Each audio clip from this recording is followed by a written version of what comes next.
हमने पहले पढ़ा ग्रेटर हिमालय के बारे में, जिसे हिमाद्री के नाम से जानते हैं। अब हम पढ़ेंगे हिमाचल और मिडिल हिमालय के बारे में।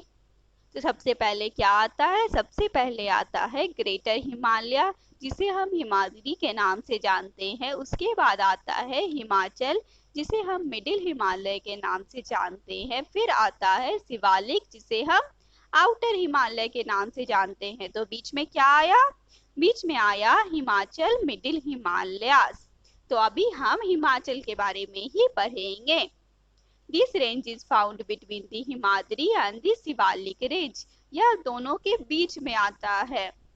हमने पढ़ा हिमाद्री के बारे में भी और शिवालिक के बारे में भी, तो ये दोनों के बीच में आता है। It is also known as the middle Himalayas. इसे मिडिल हिमालय के नाम से भी जानते हैं। These mountain are not as high as the Himadri.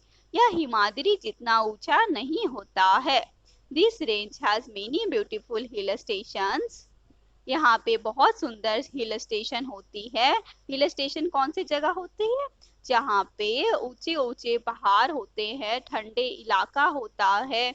जैसे कि कौन कौन सा हिल स्टेशन यहाँ पे होता है? श्रीनगर, शिमला, नैनीताल, रानीखेत, मसूरी, दार्जिलिंग, कुल्लू, मनाली, हिमाचल प्रदेश में इतने सारे हिल स्टेशन होते हैं। हम जानते भी हैं कि यह ठंडी जगह होती है। During summer, people love to visit these hill stations to escape the heat of the plains. गर्मी के समय में जो लोग पहाड़ी इलाकों में नहीं रहते हैं, उन्हें काफी गर्मी लगती है, इसीलिए वह लोग इस जगह पे जाते हैं ताकि गर्मी से बच सके।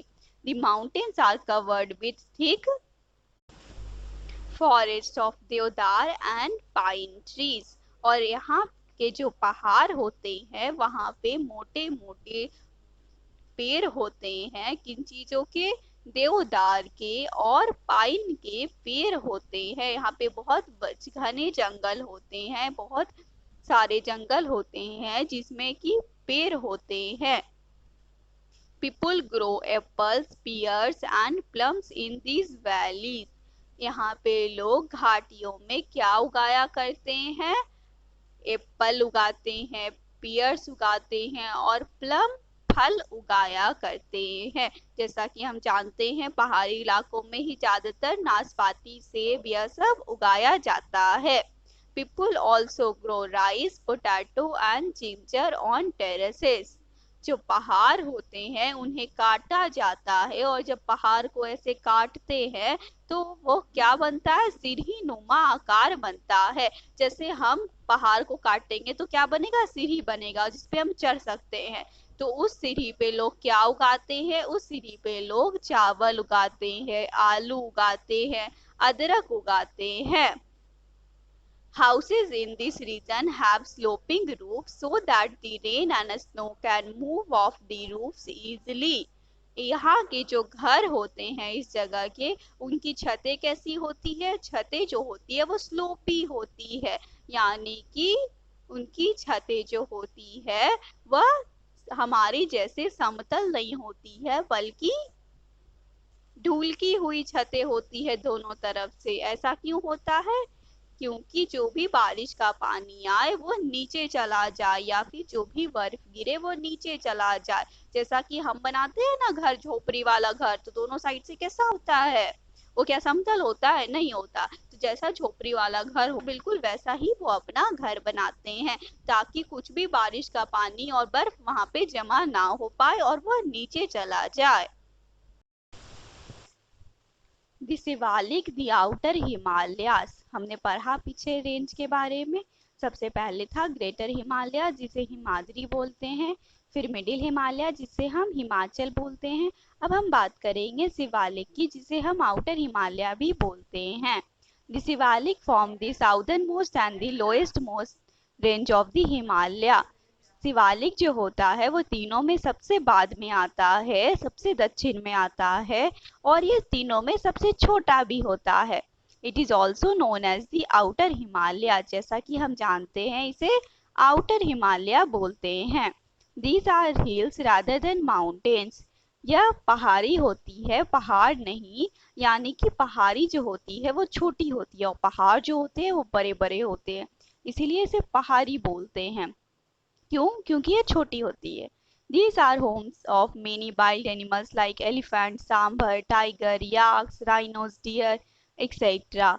और यहाँ पे जो जंगल होते हैं उसमें बहुत सारे जंगली जानवर रहते हैं, जैसे कि हाथी, सांभर, बाघ, याक, राइनोसोरस, हिरन, यह सब। Much of the land is used for growing crops such as rice, potatoes and maize. यहाँ पे जो जमीन होती है वह किस चीज के लिए इस्तेमाल में लाई जाती है? वह चावल उगाने के लिए, आलू उगाने के लिए और मकई उगाने के लिए इस्तेमाल में लाई जाती है। The foothills of the Shivalik range are called the Terai. जो शिवालिक पहाड़ होते हैं उसके नीचे का हिस्सा जो होता है, पहाड़ के नीचे का हिस्सा, उसे तेराई बोलते हैं।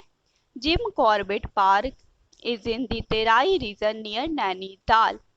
It is a flat marshy area. जो जिम कॉर्बेट पार्क है, एक जिम कॉर्बेट पार्क है जहाँ की बहुत सारे बाघ रहते हैं, वह उसी तेराई हिस्से में है, जो जिस तेराई हिस्सा के बारे में हमने पढ़ा कि जो कि शिवालिक पहाड़ के नीचे होता है और वह नैनीताल के पास है। यह एक चपटा सा दलदली जगह होता है। इन द नॉर्थ ईस्ट यानी and are covered with forest. जो पहाड़ी होती है उतनी ऊंची ऊंची नहीं होती है और बहुत सारे घने जंगलों से भरा हुआ होता है।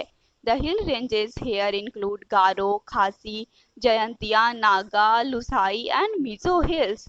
और यहाँ पे जो छोटी छोटी पहाड़ी होती है उसका क्या नाम होता है? उसका नाम है गारो पहाड़ी, खासी पहाड़ी, जयंतिया पहाड़ी, नागा पहाड़ी, लुसाई पहाड़ी और मिजो पहाड़ी।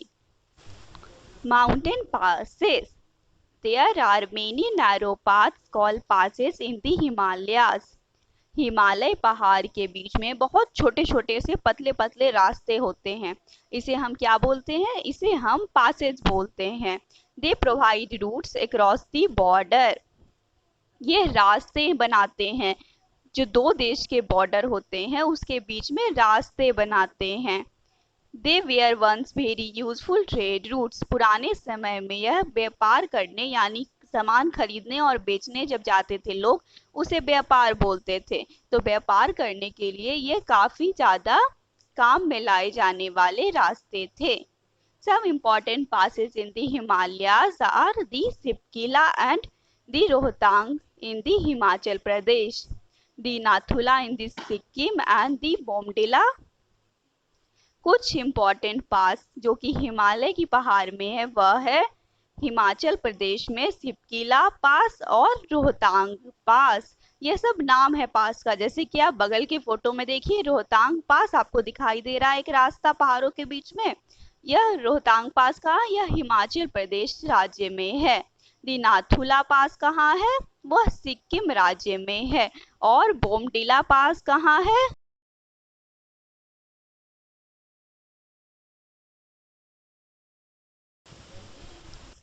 अरुणाचल प्रदेश। बोमडिला पास कहाँ है? बोमडिला पास अरुणाचल प्रदेश में है। Khyber and Bolan now in Pakistan. Khyber और बोलन पास कहाँ है? वह पाकिस्तान में है। Are famous in history because many invaders came to India through these passes. यह पास जो है खैबर बोलन वह काफी प्रसिद्ध है इतिहास में। क्यों? क्योंकि इससे बहुत सारे इन्वेडर्स आए थे। इन्वेडर कौन होते हैं? जो कि दूसरे देश में घुस आते हैं। तो वैसे ही कुछ जो है दूसरे देश के लोग जो है वह हमारे देश में घुस आए थे इसी पास की मदद से। द इम्पोर्टेंस ऑफ हिमालयास यानी कि हिमालय का महत्व, हिमालय पहाड़ का महत्व। The Himalayas act as a natural boundary and have protected from foreign invasion since times immemorial. Himalaya की जो पहाड़ है वह एक प्राकृतिक बाउंड्री के रूप में काम करती है और हमें बाहर दूसरे देशों के लोगों जो दूसरे देश के लोग होते हैं वह हम पे हमला ना कर पाए, इससे हमें बचाती है। They also prevent the cold biting winds of northern Asia from entering India. इसके साथ ही साथ वह नॉर्दर्न एशिया से, एशिया कंटिनेंट हम जानते हैं जिसमें हम रहते हैं, एशिया कंटिनेंट, जो उत्तरी एशिया है वहां से जो ठंडी ठंडी हवाएं भारत में आती है उसे भी हिमालय आने से रोकती है। They also prevent the rain bearing winds from leaving India. इसके साथ ही साथ वह जो बारिश वाली हवाएं होती है उसे भारत के बाहर जाने से रोकती है, resulting in heavy rainfall over the country, जिसके कारण पूरे देश में काफी बारिश होती है। The forests of the Himalayas provide us with valuable products such as timber, medicine, and other forest produce such as resin, honey, and so on. जो जंगल होते हैं हिमालय के वह हमें बहुत ही मूल्यवान वस्तु देते हैं, जैसे कि टिम्बर, टिम्बर एक लकड़ी होती है, मेडिसिन यानी कि दवाइयाँ और दूसरे चीज़ें जो कि हमें जंगल से प्राप्त होते हैं जैसे कि शहद, रेजिन, यह सब कुछ। The melting snow of Himalaya glacier provides water to our rivers throughout the year. जो पानी होता है हिमालय के ग्लेशियर से पिघलता हुआ, हमने पढ़ा था ग्लेशियर किसे बोलते हैं, जो बड़ा सा बर्फ का टुकड़ा होता है वो ग्लेशियर कहलाता है। तो वहां से जो पानी निकलता है वह हमारे नदियों में पूरे साल पानी देता है। Many animals are found here such as the snow leopard, tiger, rhinoceros, wild yak etcetera. बहुत सारे जानवर यहाँ पे पाए जाते हैं जैसे कि तेंदुआ, बाघ, राइनोसोरस, जंगली याक, यह सब कुछ।